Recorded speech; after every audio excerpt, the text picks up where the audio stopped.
Good afternoon. The clouds stuck in place right across the area. We'll get to Josh's forecast in just a bit. In the meantime, U.S. attorneys say a Rochester man stole more than $100 million from people here in the area and around the country. He pleaded guilty this morning to federal charges.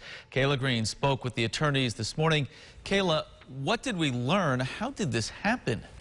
Yeah, well, Mark, attorneys say that Perry Santillo was taking money from companies all over the country in an elaborate Ponzi scheme. U.S. Attorney James Kennedy says Santillo was investing in City Capital Corporation without knowing it was a Ponzi scheme itself.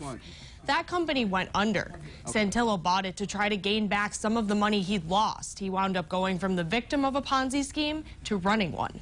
Attorneys say Santillo was leading a lavish lifestyle, buying things like luxury cars, a $150,000 birthday celebration in Las Vegas, and $1.2 million suits.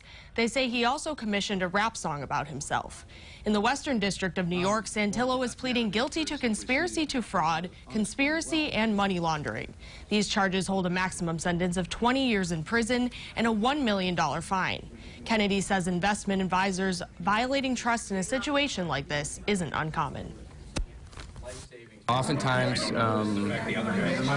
people enter into these investment schemes as an opportunity to make money, and they're operated, as best they can for a period of time. But feeling the mounting pressure, they begin to take shortcuts, engage in fraudulent behavior, and the things, in, as this case did, spiraled, out of control, snowballed, I should say, into a massive, massive fraud.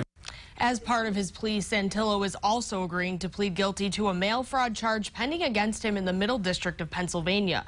That charge carries a maximum of 20 years and a $500,000 fine. Mark? Stunning. Kayla, thank you. A few local families were impacted by this scheme, including someone from Webster who invested over $94,000 in a fake company called First National Solutions.